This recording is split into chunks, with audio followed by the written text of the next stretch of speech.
ओम इदं नमः ऋषिभ्यः पूर्वजेभ्यः पूर्वेभ्यः पथिकृद्भ्यः। आज बृहदारण्यक उपनिषद का ही जो दूसरा अध्याय है, वह अध्याय एक नूतन विषय को दर्शाता है। और यह बताया गया है इस दूसरे अध्याय में, जिसमें दृप्त बालाकी जो गार्ग्य थे, गर्ग गोत्र उत्पन्न थे, ऐसे गार्ग्य और अजात शत्रु का संवाद बड़ा रोचक है।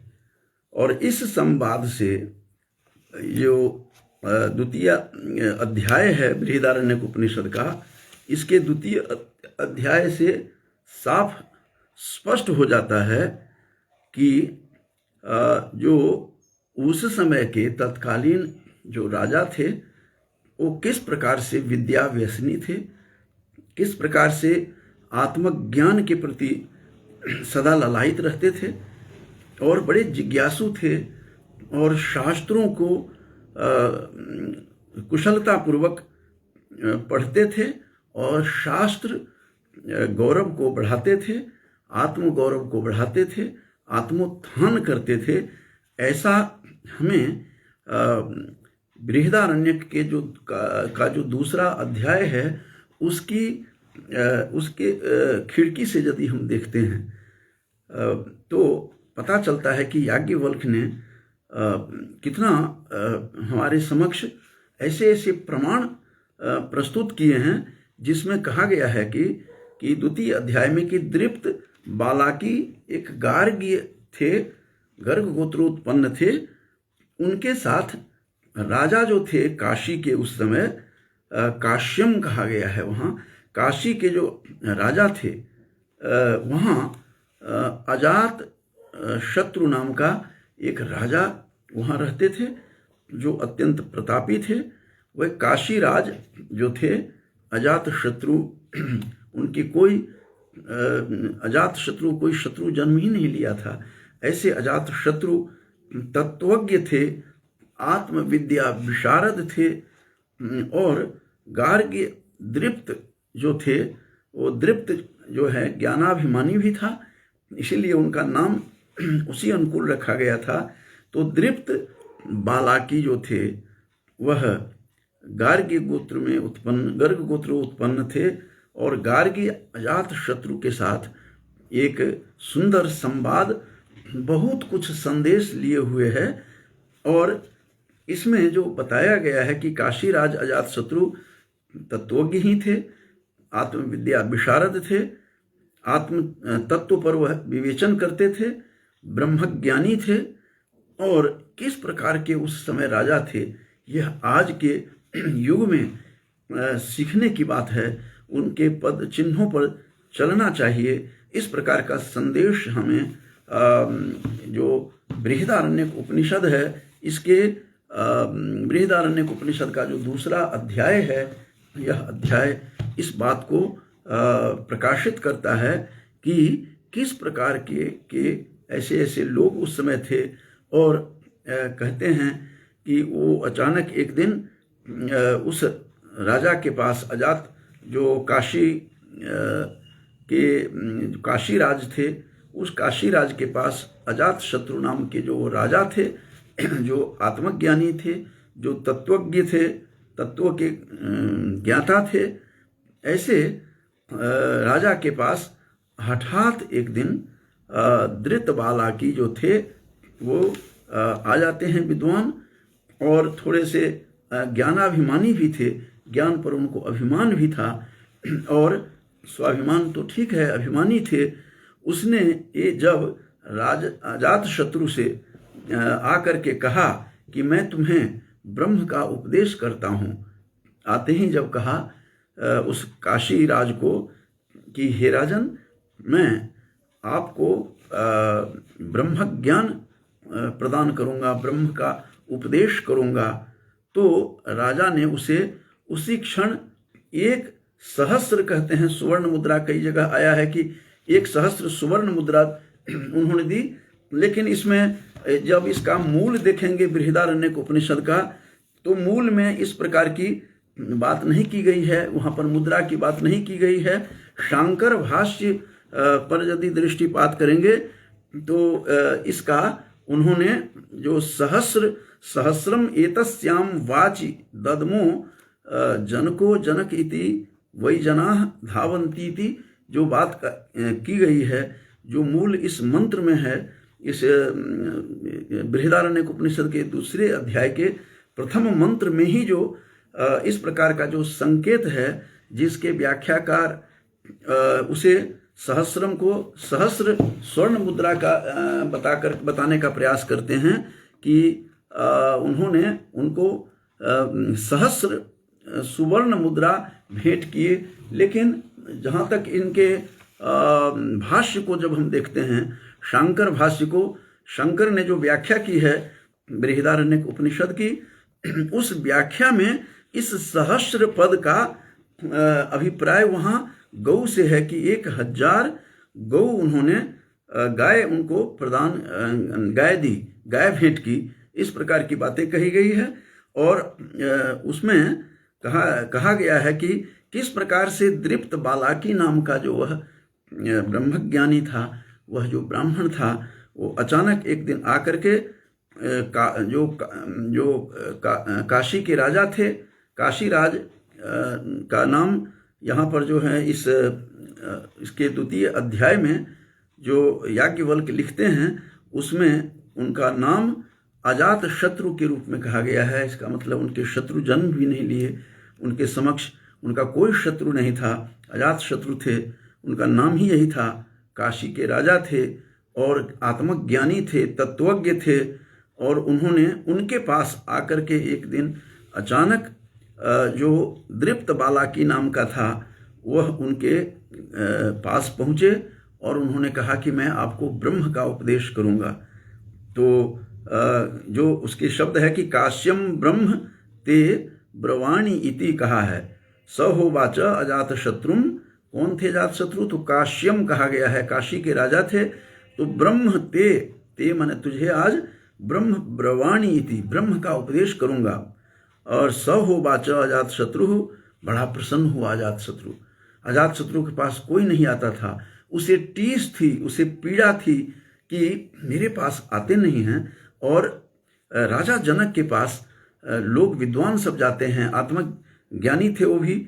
संयोग ऐसा है कि ये काशीराज अजात शत्रु भी आत्मज्ञानी थे, आत्म तत्व के विशारद थे, जिसके भागवत में कहा गया है जितने भी मिथिला के राजा हुए हैं, वो निमि से लेकर के जो जितने भी शिरध्वज जनक आदि के काल तक जो भी थे, सभी कहते हैं कि आत्मविद्या विशारदाह कहा है, आत्मविद्या के कुशल थे, कुशल चितेरे थे, कुशल कारीगर थे, ऐसे विद्वान थे। संयोग ऐसा है कि ये काशीराज भी इस प्रकार से यहाँ दिखाया गया है कि आत्मज्ञानी। और इस बृहदारण्य के दूसरे अध्याय को देखेंगे, कई मंत्रों में यह विभाजित है और बड़ा ही रोचक प्रसंग है। इसीलिए मैंने सोचा कि किस प्रकार से वो याज्ञवल्क्य लिख रहे हैं। जो जब वो काशी नरेश के पास पहुंचा, उन्होंने काश्यम का जाकर के कहा कि ब्रह्म ते ब्रवीणी, तो सहस्रम ते अस्याम वाचि ददमो जनको, जनक 2 बार जनक शब्द का प्रयोग हुआ है, जिसे भाष्यकार ने आदि शंकर ने, जो शंकर भाष्य है उसका उन्होंने इसका अर्थ किया है कि जो 2 बार जनक शब्द का प्रयोग किया है, जो जनक बड़ा दानी था और श्रोता भी था, he was a very good listener और स्पीकर। ऐसे बहुत कम सामर्थ्य रखते हैं, कुछ लोग बोलना जानते हैं, कुछ लोग केवल लिखना जानते हैं, लेकिन इनके सुनना जानते हैं। इनमें दोनों क्वालिटी थी। तो जो व्यक्ति इत्मीनान से शांति पूर्वक, जो अच्छा गुड लिसनर होता है, वो अच्छे ज्ञानी भी होते हैं, अच्छे वक्ता भी होते हैं। तो उसी प्रकार यहाँ 2 बार जनक शब्द का प्रयोग हुआ है। ददमो जनको जनक इति वै जनाः धावन्ति इति, कहते हैं जनक के पास तो सभी लोग दौड़ करके जाते हैं, वहाँ पर जनक के पास शास्त्र की चर्चा करने के लिए जाते हैं और नित्य नूतन यज्ञ करते हैं और बड़े बड़े ब्रह्मज्ञानी को बुलाते हैं, जिसकी चर्चा मैं पहले ही कर चुका हूँ कि कई कुरु पांचाल आदि देशों से एकत्रित हुए थे। तो उसमें काफ़ी लोगों को उन्होंने शास्त्रार्थ में पराजित किया और तब जाकर के सहस्र गौ जो थे 10-10 पाद शब्द का प्रयोग आया है कि उनके सोने भी सिंग में लगे हुए थे। तो इस तरह से उनका आम तौर पर जो है नित्य नूतन वो ऐसे ऐसे काम करते थे, लेकिन इनको टीस थी, कहीं ना कहीं पीड़ा थी कि मेरे पास आत्मज्ञानी लोग आत्मचर्चा नहीं करने आते हैं, क्योंकि ऐसे लोग जो आत्म विद्या के जो विशारद होते हैं, कारीगर होते हैं, जो कुशल होते हैं, प्रवीण होते हैं, दक्ष होते हैं, ऐसे लोग मेरे पास नहीं आते हैं। ये पीड़ा यहाँ से झलकती है उनकी। और वो कहते हैं कि सहस्रम, इस सहस्र को जैसा कि मैंने बताया था, कुछ लोगों ने सहस्र सुवर्ण मुद्रा की बात कही है, लेकिन शांकर भाष्य में जो हमें मिलता है उसके आधार पर यहाँ पर उन्होंने, शांकर भाष्य ने कहा कि स एव मुक्तो अजात शत्रु रुवाच सहस्रम गवाम दद्म एतस्याम वाचि याम माम प्रत्यवाचो ब्रह्म ते ब्रवाणी इति। यहाँ पर इन्होंने सहस्रम गवाम शब्द का, इसमें केवल मूल मंत्र में केवल सहस्रम है, सहस्र में तस्याम वाची, इनके बोलने के ऊपर, और क्योंकि बोलने से पहले ही उन्होंने ये बात राजा अजात शत्रु जो थे काशी राज अजात शत्रु, उन्होंने दृप्त बाला की जो बहुत ही घमंडी स्वभाव का था, गर्विला था, और बाला की बड़ा ही बोलने वाला भी था, बड़बोला भी था। इसमें आया है कि दृप्त बालाकिर हानुचानो गार्ग्य आस सहोवाचा जात शत्रुम काश्यम ब्रह्मते ब्रवीणीति। तो यहाँ सहस्र में तस्याम, इन्होंने केवल सहस्र शब्द का प्रयोग किया है, जिसका अर्थ भाष्यकार ने गो शब्द से लिया है, क्योंकि उस समय गोधन ही था, गाय धन ही प्रधान, इसीलिए उन्होंने सहस्रम गवाम दद्मः उन्होंने इसका अपने भाष्य में लिखा है। तो अजात शत्रु ने कहा कि आपने जो कहा है, आपके कहने पर यहाँ एतस्याम अस्याम वाची, तो आपके कहने मात्र से ही मैं इतने पैसे देना, इतने गौ देना चाहता हूँ। तो गौ शब्द का प्रयोग नहीं है यहाँ पर, जो है ये अंडरस्टूड है कि भाष्यकार ने उनको पकड़ा, और कहाँ से पकड़ा होगा, क्योंकि गोदान की परंपरा थी। इससे पहले बहुत सारे गोदान की बातें हुई है कि किस प्रकार से याज्ञवल्क्य को सहस्र गौ प्रदान किया, और वो करते ही रहते थे। तो यहाँ पर गौ शब्द का प्रयोग किया है। ये मैं स्पष्ट कर दूं यहाँ पर कि सहस्रम गवाम उन्होंने किया है सहस्र पद की व्याख्या करते हुए। तो मुक्तो अजात शत्रुवाच सहस्रम गवाम दद्म एतस्याम वाची। तो इस प्रकार से उन्होंने इस अर्थ ऐसा किया है कि मैं तुम्हारे प्रति ब्रह्म का निरूपण करूं, सो आपके इस कथन से मैं बहुत ही प्रसन्न हूं, मैं सहस्र गौएं प्रदान करता हूं। इस प्रकार की बातें उन्होंने कही है। अभिप्राय यह है कि अजात शत्रु के सहस्र गौएं देने में केवल इतना निमित्त था, वो चाहते थे कि मेरे पास कोई आए, ये टीस थी। और ददमो जनको जनक, ये 2 बार जनक शब्द का प्रयोग किया है। कहते हैं वह जनक तो बड़ा दानी है और जनक श्रोता भी हैं। जनक भी खूब बोलते थे।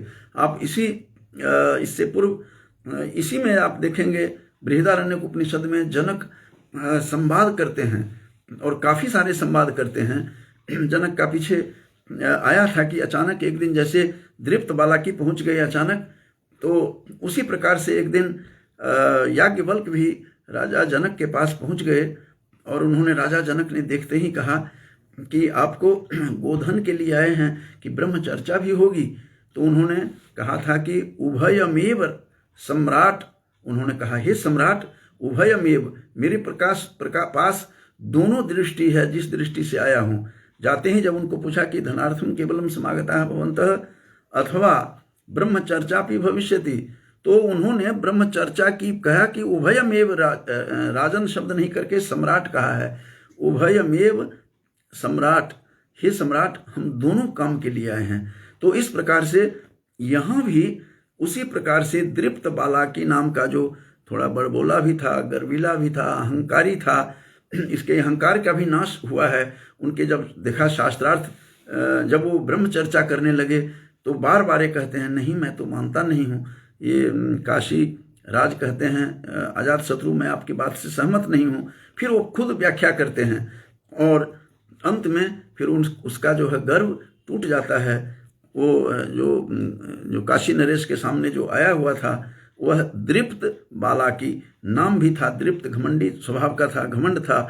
तो इस प्रकार से वह उसके सारा जो था अंधकार, अभिमान का जो अहंकार था, उस अहंकार का शमन भी होता है यहाँ आकर के। वो किस प्रकार के राजा थे, काशी का नरेश था। काशी नरेश अजात शत्रु कितना विद्वान, कितने बड़े विद्वान थे कि ये सारे इनके द्वितीय अध्याय को पढ़कर जो है इस आंखें खोलने वाला प्रसंग सब है। तो इसीलिए 2 बार उन्होंने जो जनक का नाम लिया। तो एक श्रोता भी अच्छे थे, जनकः जनकः इति कहते हैं 2 पदों की आवृत्ति। जनक एक दाता भी हैं, जनक श्रोता भी हैं। ये व्याख्या से स्पष्ट होता है इनके। उन्होंने कहा है कि श्रुतिरेव राज्ञो अभिप्रायमाह। क्या अभिप्रायमाह, क्या है, क्या अभिप्राय था उनका कि जनको दाता। बार बार 2 बार जो मंत्र में आया है कि ददमो जनको जनक इति वही जना धावंती थी। उनके पास तो आते ही रहते थे। जनक के पास अपने आप को बहुत गौरवान्वित महसूस कर रहा है कि आज मेरे पास भी कोई आत्मज्ञान की बात करने के लिए, ब्रह्म ज्ञान की बात करने के लिए कोई विद्वान समागत हुए हैं। उनको आते ही कहा कि मैं तुझे 1000 गाय मैं देता हूँ। गो सहस्र प्रदाने निमित्त मित्त अभिप्राय। तो ये आगे जो इन्होंने बताया है 2 जनक क्यों नाम लिया 2 बार जनक का, उसका अभिप्राय बताते हैं कि ब्रह्म यहाँ उन्होंने कहा है कि अभिप्राय यह है कि जनको दाता जनकः श्रोतेति, श्रोता भी थे, श्रोतेति चैतस्मिन् वाक्यद्वये पदद्वय भेष्यते जनको जनक इति वही शब्द। आगे इस तरह से इन्होंने पूरा का पूरा पूरी व्याख्या की है इस की अपने ढंग से। आदि शंकर ने जो शंकर भाष्य है, जो काफ़ी गुत्थियों को, जो गुत्थियाँ थी उसको सुलझा रहे हैं। आश्चर्य की बात इतनी है, कितना कुछ उन्होंने लिखा था। और 32 वर्ष की आयु में आदि शंकर इस संसार से चले जाते हैं। कहा जाता है कि 8 वर्षे चतुर्वेदी, 8 वर्ष में 4 वेदों को कंठ कर लिया था। 12 वर्षे सर्वशास्त्र वेद, 12 वर्षों में सभी शास्त्रों का पारायण कर लिया था। और 16 वर्षे कृतवान भाष्यम, जितने भी भाष्य थे, कमेंट्रीज थी, भाष्य थे, टीका टिप्पणी, उन्होंने 16 वर्षों की अवस्था में सब कुछ संपन्न कर लिया था। और 32 मुनि रभ्यगात, वो मुनि जो थे इस संसार से अभ्यगात चले जाते हैं। तो 32 वर्ष की आयु में जो चला जाए और सारे सभी उपनिषदों का जो भाष्य है वो चमत्कृत करने वाला है। और शांकर भाष्य, चूंकि 11 उपनिषदों का तो मेरे पास है, ईश आदि 9 उपनिषद और बृहदारण्यक उपनिषद के साथ साथ छांदोग्य उपनिषद वो पृथक। तो इन सारे भाष्यों को देखकर चमत्कृत हो जाता है कोई भी देखकर। जिस उपनिषद के बारे में मैंने कल बताया था, शोपनहार नाम के एक जर्मन दार्शनिक थे, वो देखकर चक्कर खा जाते हैं। कहते हैं भूमंडल के इतिहास में never I have seen such type of book, मैंने जीवन में ऐसा नहीं देखा। और यही it will provide me the solace before the death and after death कह रहा है। ये मरने के बाद भी हमें सोलेस देगा, सोलेस शांति को कहते हैं, और मरने से पहले भी इस जीवन काल में भी शांति प्रदान यही उपनिषद करेगी। इस बात को पढ़ करके अचंभित हुआ था। ये शोपनहार एक जर्मनी के दार्शनिक थे, जर्मन दार्शनिक थे, और उन्होंने इस तरह की बातें कल मैंने बताई थी। तो इस प्रकार से चमत्कृत करने वाली इनकी व्याख्या है। जब तक इनकी व्याख्या को नहीं देखेंगे, कई चीज इसको तथ्य जो है इसमें से ऐसे ही बंद रहता है, डिब्बा बंद रहता है। जब तक इसको नहीं पढ़ेंगे, जब तक इन भाष्य को नहीं देखेंगे, तो कहता है मैं सहस्र गौएं तुझे देता हूँ। और उन्होंने दृप्त बालाकी को 1000 गौ जो हैं गाय उनको दान में दी। यहाँ तो केवल मूल मंत्र में जैसा कि बताया था सहस्र में तस्याम वाची दत्मो ददमो कहा है, लेकिन उसकी व्याख्या में एक टीकाकार ने ये भी लिखा है कि स्वर्ण मुद्रा की बातें सहस्र चूंकि है नहीं, तो व्याख्याकार अपनी दृष्टि से देखते हैं। और ये आदि शंकर स्वयं शंकर के अवतार थे, तो पूज्यपाद शंकर इस प्रकार से व्याख्या करते हैं इसको कि गौएं प्रदान की, और ये जनक का नाम लिया है तो जनक को स्मरण करवा रहे हैं कि जनक ऐसे काम किया करते थे। फिर आगे भी कहते हैं कि स हो वाचा गार्ग्यो, ये जो संवाद है केवल दो व्यक्तियों के बीच संवाद है। यह संवाद एक दृप्त जो बालाकी था, गर्ग गोत्रे उत्पन्न जो गर्ग गोत्र में उत्पन्न गार्ग्य थे, एक तो वो थे, वो अचानक एक दिन इनके पास आते हैं, काशी नरेश के पास, अजात शत्रु के पास।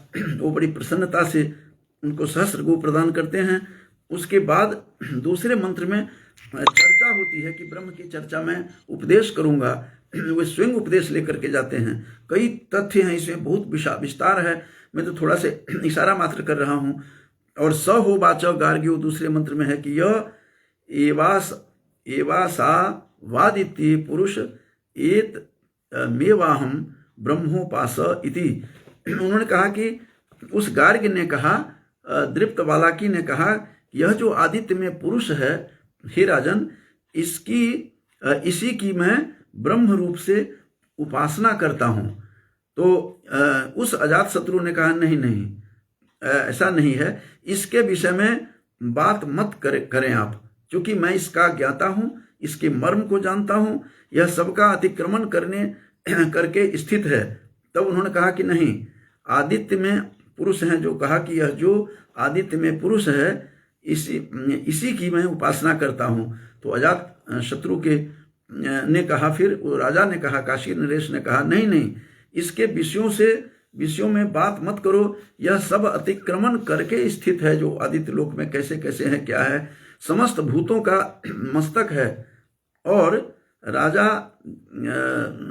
दीप्तिमान है। इस प्रकार मैं इसकी उपासना करता हूं। जो पुरुष इसकी इस प्रकार उपासना करता है, वह सबका अतिक्रमण करके स्थित समस्त भूतों का मस्तक और राजा के रूप में होता है।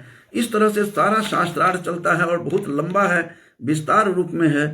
केवल मैं इशारा मात्र कर रहा था कि किस प्रकार से जो दूसरा अध्याय है इस बृहदारण्यक उपनिषद का, जो कल भी मैंने बताया था, इनके भाष्य से पता लगता है। भाष्य के प्रथम आरंभ में ही इन्होंने कहा है कि इसके आकार इसका बृहद था, इसीलिए बृहदारण्यक नाम पड़ा। और इसके जो अनुच्यमान कहा है शब्द इसमें आया है, अनुच्यमान, यह इसके जो पठन पाठन इस अरण्यक का अरण्य में हुआ था, वन भाग में हुआ था, इस कारण से हम इसको इस उपनिषद को बृहदारण्यक उपनिषद कहते हैं। और आकार में यह बृहत है, इसीलिए बृहदारण्यक उपनिषद जो इसका नाम बताया गया। और इसके अलग अलग इन्होंने व्याख्या भी की है कि इसमें जो उपसर्ग है, नी भी है, सद धातु, और सद धातु कई अर्थों में होते हैं सद धातु, लेकिन ये सद धातु किस अर्थ में है इसकी भी व्याख्या इन्होंने आरंभ में ही बहुत सुंदर ढंग से किया है, जिसकी चर्चा मैंने कल की थी कि यह किस प्रकार से कहते हैं कि सेयं सदध्यायी अरण्य अनुच्यमानत्वात् कहा है। अरण्य में अनुच्यमानत्वात् अर्थात कही जाने के कारण, बोले जाने के कारण इसका नाम जो है आरण्यक पड़ा है। और चूंकि बृहत्वात् परिमाण, तो यह कलेवर में क्या है, बृहत है, तो बृहदारण्यकम, ये आरंभ में ही इन्होंने शांकर भाष्य में स्पष्टीकरण किया गया है। तो आज का जो मेरा अभिप्राय था कि किस प्रकार से बृहदारण्यक उपनिषद में एक से एक इसमें ऐसे ऐसे पात्रों की चर्चा हुई है जो आत्म विद्या विशारद हैं, लेकिन केवल जनक का उदाहरण दिया जा रहा है कि जनक दो बार कहा है कि जनक जैसा दानी और श्रोता भी, दोनों के अर्थ में, एक में दानी अर्थ है, दूसरा श्रोता है। कि जनक के पास ही लोग दौड़ करके जाते थे। आज संयोग है वह इतना गदगद होते हैं काशी नरेश, चूंकि आत्मज्ञानी थे, और जो आत्मज्ञानी होते हैं वो कई उदाहरण देकर के बताया है कि जगा करके भी आवाज करता है कि घर में अपने अपने भवन में ले जाते हैं काशी नरेश, कहते हैं देखो इसको उठाओ, ऐसे शब्द से नहीं उठता है, फिर उसको झकझोर करके उठाया गया। तो वो सारे व्यवहार परक बातें उन्होंने की है। और काशी नरेश कितने बड़े विद्वान थे, इनके प्रथम अध्याय से इन पढ़ेंगे और दूसरे अध्याय के में आएंगे तो आश्चर्यजनक बातें जो कही गई है वह विलक्षण है और अनुकरणीय है। और काशी राज जो थे अजातशत्रु वह तत्वज्ञ थे, ये भी हमें इससे ज्ञात होता है।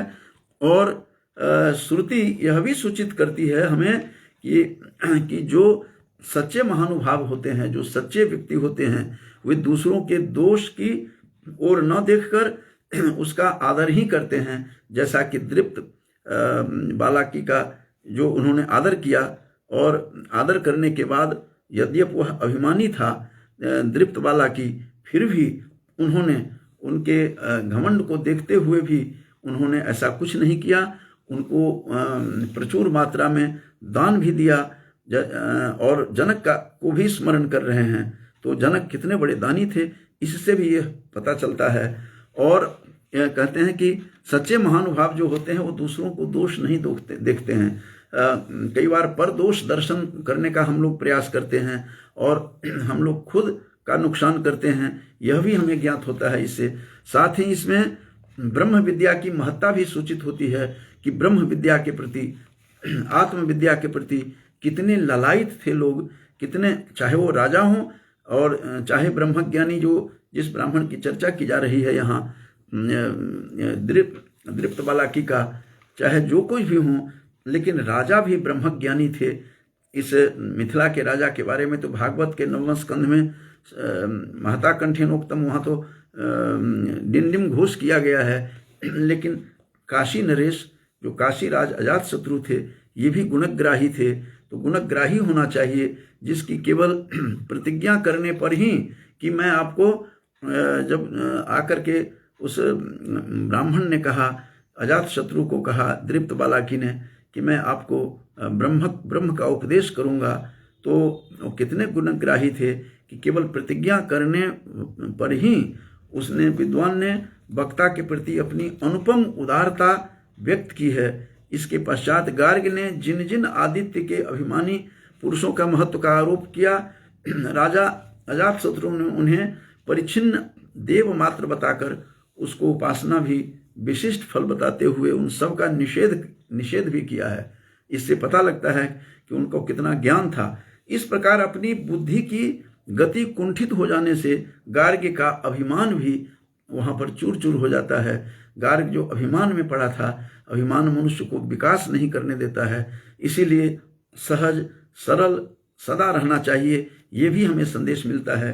तो उनका अभिमान भी गलित हो गया और ब्रह्म ज्ञान के लिए राजा की शरण ली है उन्होंने। आश्चर्य होगा कि इस दूसरे अध्याय से पता चलता है कि किस प्रकार राजा को तो ब्रह्म ज्ञान देने आए थे, लेकिन स्वयं ब्रह्म ज्ञान के लिए उन्होंने उनके शरण में जाना पड़ा। कि कितना बड़ा काशी राज जो अजातशत्रु था, कितने बड़े आत्मज्ञानी थे, ब्रह्मज्ञानी थे, इससे पता चलता है। तो आज का मेरा केवल इशारा मात्र करना था, और कि यह दूसरा जो अध्याय है, यह दृप्त बालाकी और अजातशत्रु, काशी राज अजातशत्रु का जो यह संवाद है, वह बहुत कुछ मैसेज लिए हुए है, बहुत कुछ इसमें संदेश है। मनुष्य को कभी अभिमान नहीं करना चाहिए। और उस दृप्त बालाकी को भी मैं धन्यवादी हूँ उनके भी, क्योंकि उन्होंने, उनसे भी सीखना चाहिए कि उन्होंने, जिसके पास गुण है तो ऐसे गुणग्राही जो भी होना चाहिए, उनके पास जा कर के फिर उन्होंने स्वयं उनके शरण लेकर के उनसे, उनके पास जाकर के ज्ञानार्जन किया उसने। और उनकी जो बुद्धि थी, बुद्धि की गति जो थी, वह सब कुंठित हो गई थी और उन सब का निषेध कर दिया था। तो उसके बाद गार्गी का अभिमान जो था उस दृप्त बालाकी का, वह समाप्त हो गया, गलित हो गया और ब्रह्म ज्ञान के लिए राजा की शरण ली। राजा उसके हाथ पकड़कर अपने महल के भीतर भी ले जाते हैं। कई प्रकार के उदाहरण बताए गए हैं इसमें।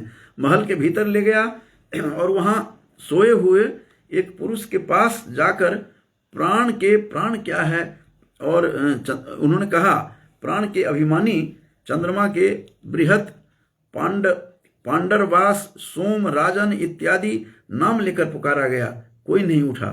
तब किंतु नाम से पुकारने पर जब पुरुष नहीं उठा, तब राजा ने उसे हाथों से दबाया और तुरंत उठाकर खड़ा कर दिया। इस प्रसंग द्वारा श्रुति यह बताती है, श्रुति का संदेश यह है कि जितने भी नाम रूपाभिमानी देव हैं, वे वस्तुतः विज्ञानमय आत्मा नहीं हैं, विज्ञानात्मा नाम रूप से परे हैं, ये समझाना चाहते थे वे। और सामान्यतया सर्वत्र व्याप्त होने पर भी हृदय देश में उसकी विशेष अभिव्यक्ति होती तो अवश्य है। वस्तुतः वही सबका प्रेरक और सच्चा भोक्ता है। इस प्रकार की बातें उन्होंने उनको बताया, राजा ने बताया, और राजा के बताने के बाद उनका वो शरणागत होते हैं। वो दृप्त बाला की जो गार्ग्य नाम से थे, उन्होंने जाकर के उनके पास शरण ली और तब जाकर के ज्ञानार्जन किया। तो ज्ञान किसी से भी ले सकते हैं, वृद्धादपि बालादपि। और ये तो आत्मज्ञानी थे ही, राजा जनक जैसे आत्मज्ञानी थे, उसी प्रकार ये भी आत्मज्ञानी थे। और अनुराग भी विद्वानों का की सेवा करने के प्रति उनका अनुराग भी उसी प्रकार था। जनक का नाम भी लिया गया है। मैं बार बार कहता रहता हूँ कि श्रीमद् भगवत गीता में भी राजा जनक की चर्चा, केवल एकमात्र राजा की चर्चा हुई है, वो राजा जनक हैं। जहाँ तीसरे अध्याय के 20वें श्लोक में जो कहा गया है कि कर्मणि भी संसिद्धि मां स्थिता जनकादयः, संसिद्धि प्राप्त की थी उन्होंने अपने कर्म से ही, तो कर्मणा संसिद्धि प्राप्त की थी उन्होंने। तो ऐसे उनकी चर्चा वहाँ भी हुई है।